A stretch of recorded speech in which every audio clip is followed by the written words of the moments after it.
Marcy Lundy, and this week we have a very special guest, Julie Barth, who is a writer, mom of six, trauma survivor, and founder of Colin James Barth Outreach.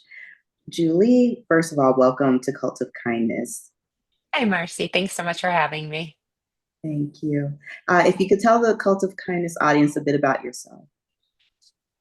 Well, as you said, I'm a writer. I'm the mother to six, and I just founded a charity about 6 months ago to help women who are in crisis due to emotional, financial, and/or economic abuse. I had I lost my husband, my first husband, very young. We were in our 30s. He had pancreatic cancer. I am mother to a beautiful 24-year-old special needs daughter. She has primordial dwarfism, so she's a little person. She's 24 and 24 pounds, Um, but she's quite a force. And then I'm an abuse survivor from my second marriage, and so that's a little bit about me. wow. Oh, goodness. Well, I feel like we'll have a wonderful conversation. And one of the things that's beautiful about this podcast is getting to know people's stories. And it's of so much help to those listening that can relate. So you said your daughter is a little person. I was wondering if you could tell us a bit about how that's been in regards to dealing with, not dealing with, but having that experience as well as having lost your first husband to deal with that simultaneously. Sure. Tatum, from the minute I got, well, Colin and I, who was my first husband, we were, he was my first kiss. We were childhood sweethearts. We lost touch for many years, but we reconnected back in college and ended up getting married and have our first son.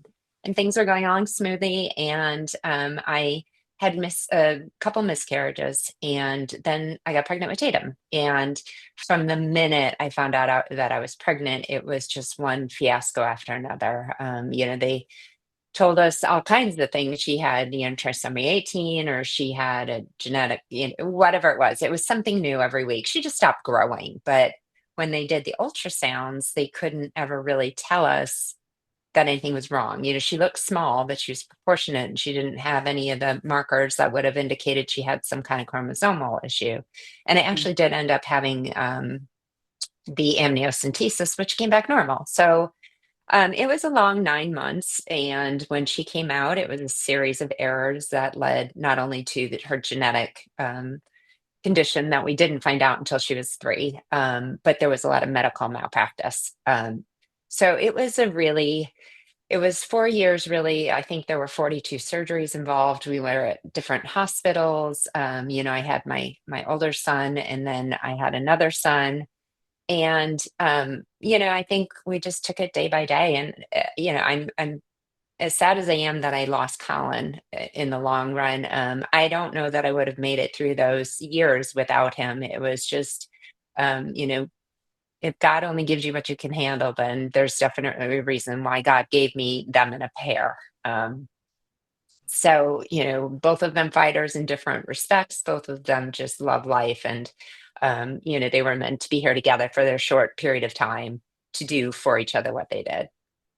For sure. You say Colin was your first kiss. Please tell us more about Colin.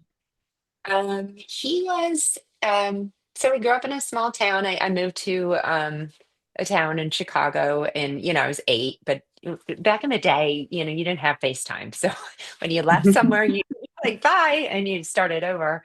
And Colin was really like the first person. I had a crush on him back then, and I used to practice writing my eventual name, Julie Barth, which was not my name at the time, but it was almost like prophetic. Like, I just, there was always something in me that was gravitated toward him. And again, we did, he obviously dated other people, and we weren't high school sweethearts. But when I met him back up in college, after college, really, it was like reconnecting with, it's like I don't know what I ever did without him. And every memory that I have is with him. Um, Oh. he was pretty much everything. He was my yeah. So we went to the sixth grade fun fair together, and he Oh, was the first guy that I kissed. I was not his first kiss, which he loved to tell people. Um, but he was funny and smart and magnetic and just loved life and loved his family. oh, how beautiful. Yes, in reading about you, I understand the caregiver aspect of it. Um, I'm a caregiver to my husband, and I understand it has layers. Like Bruce Willis's wife recently said, there needs to be care for the caregivers. 100%. Yeah. Yeah, we realize sometimes that we're taking care of everyone, but it's a oh, and then there's me scenario. How did you find yourself managing that, or did you even realize that you needed care as a caregiver in these moments? I don't think that I really even had time to think about it. I do remember people saying, "What can I do to help?" And like if you even stop, "Oh, I don't know," Right. because like you don't even know what you need, Yeah. and you have to maintain a certain level of control over everything, or it feels like it's getting out of control. And Yeah. so if you sat down and started delegating, I at least I felt like I don't want to delegate. I got to do this. I got to maintain it, control it, keep it in this good little whatever system I have. If I let other people in, it's all going to fall apart. Yes. Um, but there was also part of me that was upset a lot, and I would get angry, and then who are you angry with? You Yeah. can't be angry with the person that you're caregiving because you know that they would do anything in the world not to be in the position they're in. Yeah. But it's this dynamic of feeling angry and kind of feeling like, what about me? And then there's an instant like, oh my gosh, I cannot believe how selfish you are. And it's that constant push and pull. I think that leads to the survivor guilt that I went through, Mm, because you feel like you should be better. You should be empathetic. You shouldn't, be angry. And when you're angry, who are you angry at? I could be angry with God, but what's that going to do? And, it makes you question everything. It makes you step outside of yourself, constantly looking in. yeah. And yeah, and I think you get so tired of talking about it that you just stop talking. And when you stop talking, people start pulling away. And when they pull away a little bit, you push because you're like, fine, then I will just be on my own. Yeah. And then one day you wake up and the phone's not ringing. True. Very true. Yeah, Yeah, it's hard. Hard to manage it all of that. is. Yeah. It is. And I Yeah. don't think that I understood the isolation of all of it until I did release my book. And that Mm, was not, first of all, I never wrote my book for other people to read. I wrote it for my own personal, memoirs. I wanted my kids to know about Colin's strength. And I wanted to remind myself of all that Tatum went through because it's literally a roller coaster ride. But I don't think that I ever unpacked all the feelings that I had or really even understood them until, after the book. And a lot of people came to me and said, God, you were so lonely. And I didn't even acknowledge that I didn't even, here I was losing my best friend in the entire world, the person I turned to, yeah. and he was no longer there. And it was like, well, you just kind of sit in it, you know, and you Sure. don't It's know where to turn. And yeah, so my heart goes out to you because it's a very isolating. I'm glad that you're doing what you're doing and you're in this podcast and you're, expressing this because I think, even more so as we get into generations that are living longer now, I find that a lot of my friends who didn't have to caregive their husbands or spouses then are now, or even worse, are caregiving their parents. it's And it's just this never ending cycle. You have children, you caregive them, and then your parents, and, it- so. it's very yeah. It's sometimes I had a lot of fun in my 20s, and I said, "Is this the price I pay for?" And then now it's like, okay, be super mature and disciplined now. Yeah, yeah, but it's okay to yeah, it's okay to feel like that. I get that too because I had fun in my 20s too. I don't think enough fun to justify having to watch what I watch. And I think as a caregiver, it's like as bad as you feel about being stuck in something, you feel even worse because you can't stop. You can't stop what's happening to the person you love. You just got to sit and watch it. And if you've never been in that position, there's nothing worse than watching losing someone you love on a daily basis. It's like you lose a little piece of them that you stop forgetting who they were, and then you feel horrible when you realize that you're forgetting who they are. That's true. Did you find yourself not even really wanting to say something about what you were going through to others because they don't understand? Yeah. And it sounded like all I was negative, Yeah, Like I yeah, would hear myself talk and I was like, ugh, I don't even want to hear me anymore. And I think there's this need, and I understand it, in other people to pick you up, to make you feel better. So when I would start talking about something that was very painful or very negative or very, it maybe came across as, but very honest, yeah, it was like, they would be like, "But, you've got your health," or, "But, and it was like, "Look over there," and so it made me instantly it gave me the impression, like, they don't wanna hear about it, and I'm sure that's not what they meant. I'm right. sure that, but that's what you hear is, "Oh, God, yeah, just be quiet, nobody wants to hear about it." Try and be light, try and be enjoyable to be around, because I kinda felt like people didn't wanna be around me anyway, and so Yes. when I was around them, the last thing I wanted to do was be even more like, "Oh, do we have to see her again?" Like, you know, Yeah. and as a woman, you wanna be like, you know, nice and lighthearted and pick other people up, and when they're coming over and they're sad, you Yeah. don't want them to be sad, so you're forced to be happy for them, and then you're like, "Wait a second, you came to cheer me up. How is this working?" So, For there sure. are many layers. Yeah, many, You're like, many layers. Yeah. yeah, yes. Uh, my heart goes out to you. I love that you wrote a book. I think that was probably very helpful in regards to healing in a way you didn't realize you needed to do.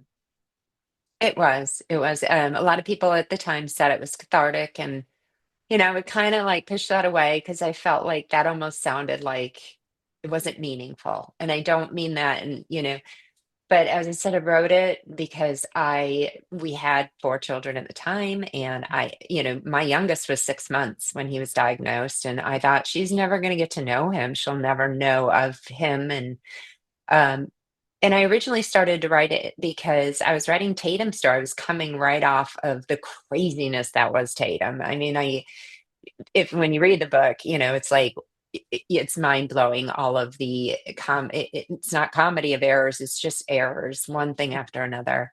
And Mm, so I think I was sorting all of that out in my head. Like, wait a second, how did I just come off of this to mhm. be here? The premise of the book was that we would go down to chemo on Tuesdays. Okay. And because we did have these little kids, I was like, oh, it's going to be a great time for us to reconnect because we had just been through all that craziness. And I was like, good time together. But Mhm. of course, as we got there, pancreatic cancer is a horrible, horrible disease. And Yeah. he didn't want to talk. He was very sick. So I had my Blackberry, and I just had this urge to like write about Tatum's story. So I started writing it and I emailed pieces of it back to myself. And then it naturally just flowed into Colin's story. So Wow. I didn't read it for 12 years. It sat on my computer, Mhm. but I will say that when I was ready to unpack all of it, it was nice to have that there as like something to revisit, try to figure out how I got to where I had gotten to in 12 years, Mhm. and to deal with all the things that I wasn't prepared or ready to deal with after he passed away.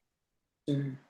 I understand that pancreatic cancer is one where once you find it, it's almost too late. And so being sort of thrown into this moment, how did you deal with it in the moment while taking care of him? I'm a fixer by nature. I don't know if that's a woman in me, it's Pisces in me. I don't know. Having a Catholic mother, I don't know. But I think that, his mother had ovarian cancer and she beat it. So when I heard, we were at the oncologist and he said to me point blank, take him home. He's got 2 weeks to live. Mhm. And I just remember thinking, nope, you're wrong. That's not going to be me. That is not going to be him.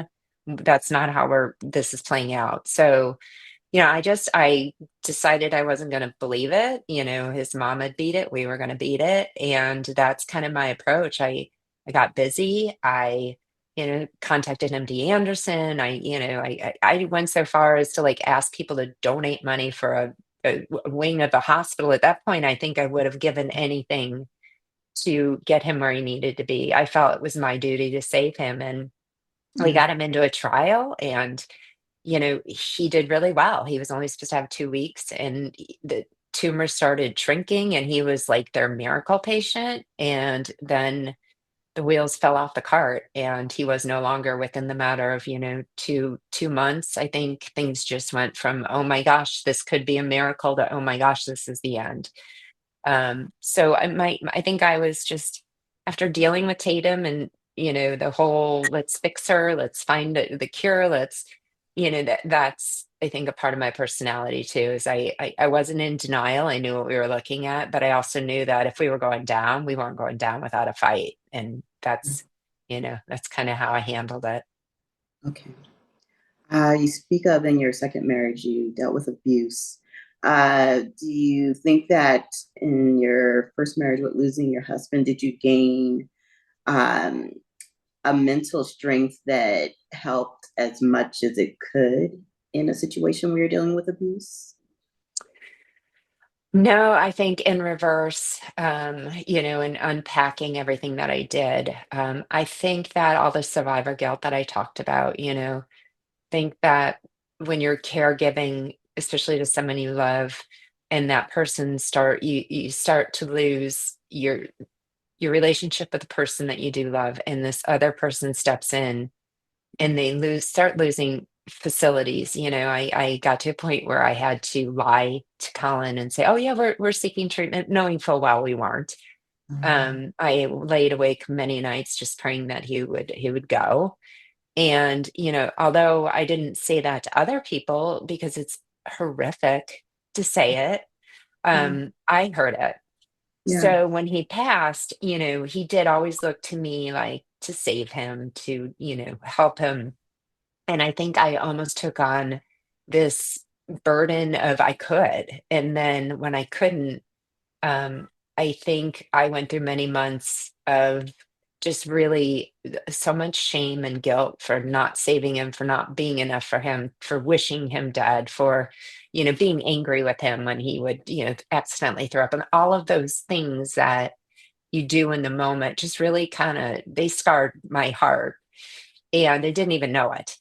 yeah. Um, and then I think my second marriage came along and it was somebody that didn't want to talk about him, didn't want to talk about what I'd been through, and everyone else was trying to get me to, grieve and talk about it. And I was like, "No, I don't want to talk about it."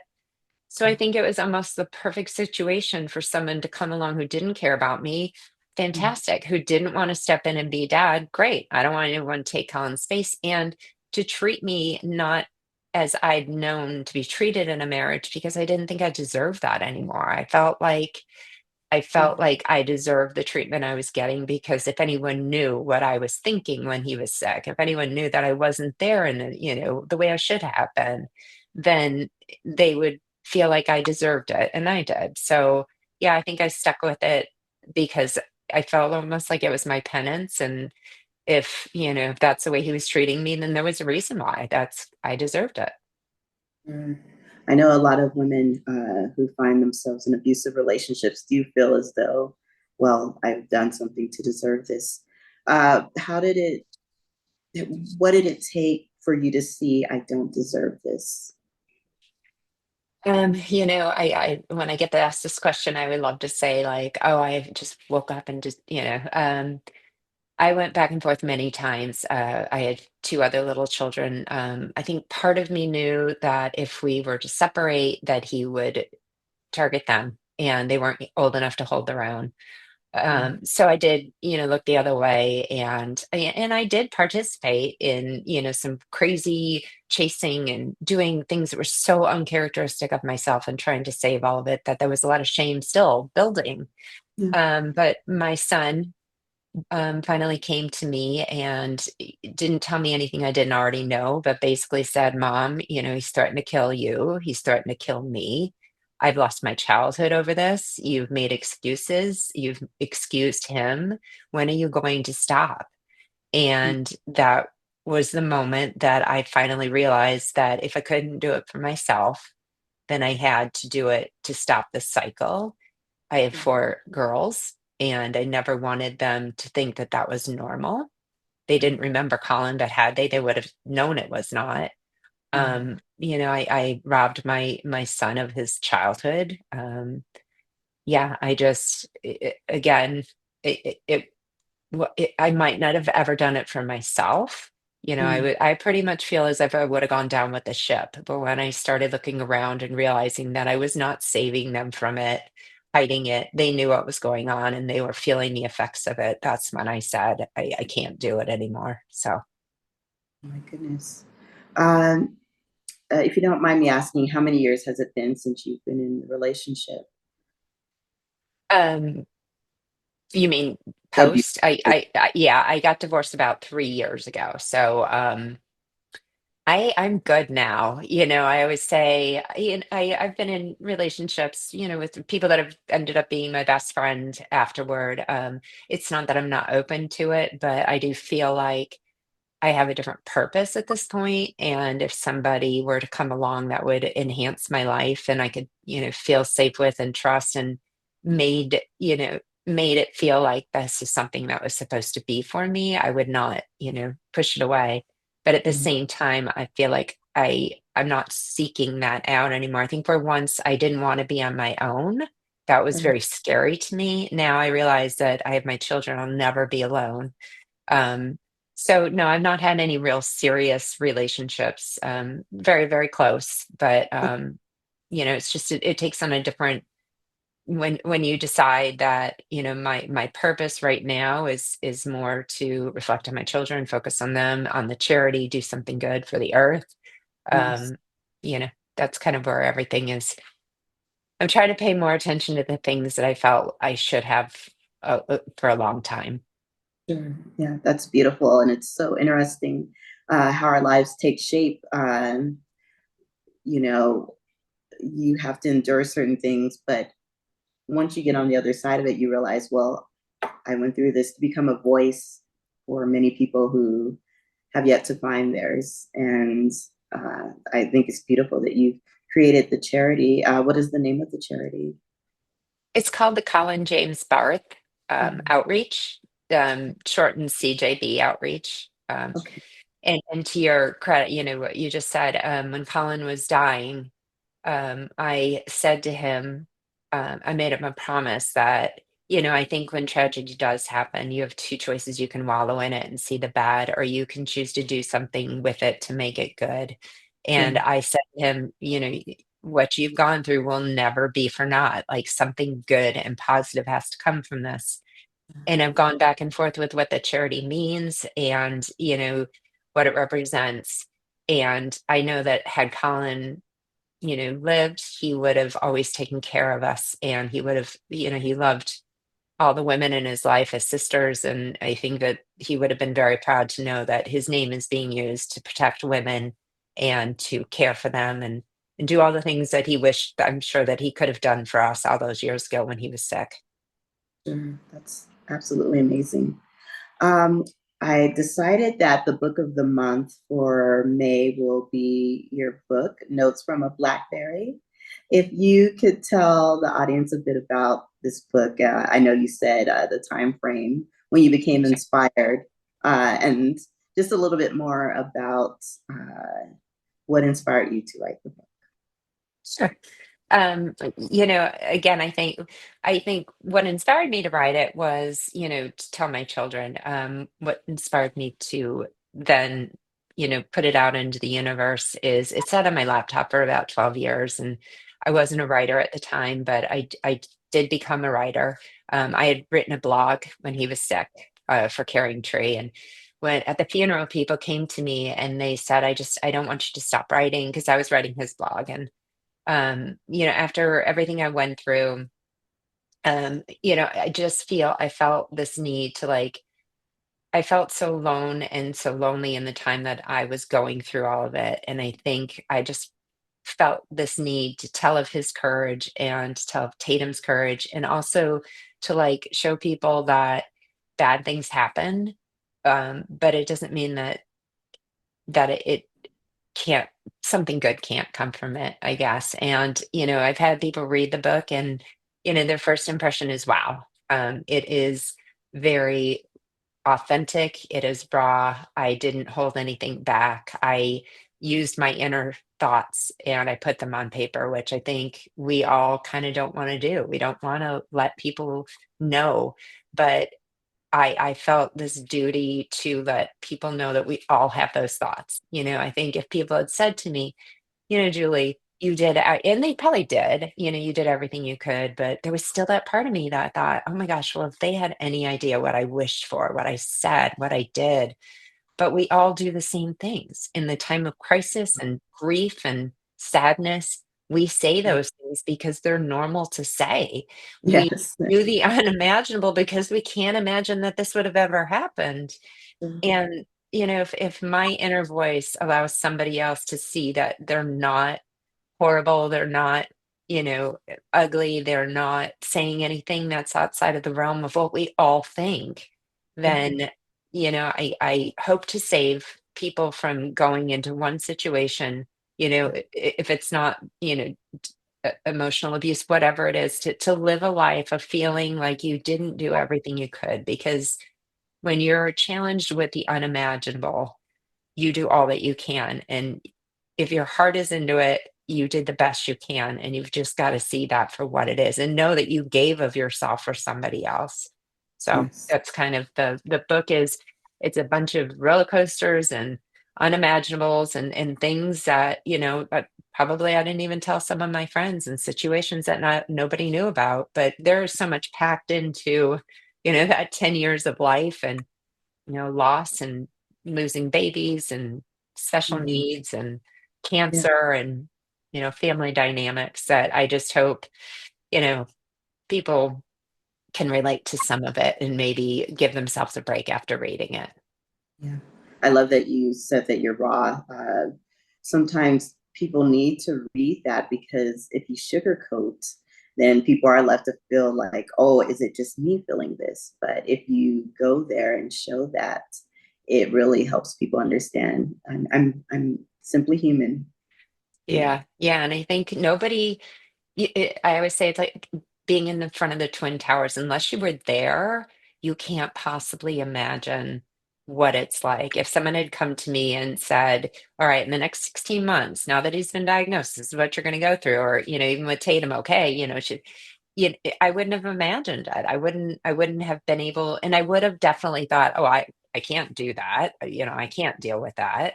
But that whole again, I think I've said it before, I always hated the phrase God only gives you what you can handle, because I thought it sounded like, well, why is he picking on me? I don't want to handle this, Mhm. but I think it's more that God only gives you he puts the resources in your way to help you with the things he's given you. And Mhm. I think sometimes you just gotta look harder for them. But when you're going through things, try not to shut people out or put your own feelings onto them, because they want to be there. They just don't know how to help. And it's hard being in the other shoe too, because you don't want to bother, you don't want to step in. How many times I hear people say, "Oh," or feel, "Well, I don't want to bother them." They're going through a hard time. So you step back. And when people Yes. step back, you feel like they don't care. So it's That's this, yeah, and I would say people have not stopped caring. They just don't know how to help. And when you go through the end of it, just remember that they were there for you. Maybe you chose not to take them up on it, but don't assume that they weren't there loving you and hoping that they could step in the whole way. so true. So true. Julie, for those that read the book and are just interested in you and want to know more about you or follow you in your life, are you available on social media? I am. I wish I was better at it, but I'm trying to become better at it. Yeah. My page Instagram is Julie Barth author underscore Julie underscore Barth underscore author, and then I'm just Julie Barth on Facebook. Um, I also have a website at juliebarthauthor.net. And if you go there, you can see my daughter's art. She's the special needs daughter. You can also read about our charity. So her art proceeds all flow into the charity to help fund it. And exciting, I just had the audio version of my book come out. So I'm really excited. My one of my good friends growing up who lived next door, we had lost touch, and she's a really amazing voice actress. So she just finished it, and yeah, I'm really excited. I'm proud of it. She did a fantastic job. So for those of you who are not readers per se, it's available on audio. Fantastic. Yes. Can't wait to read it. And I know the audience will thoroughly enjoy it as well. I appreciate you so much. Yes. Thank you so much, Julie, for being on. And thank you for sharing your story. Thank you. All right, everyone. Take care. Bye.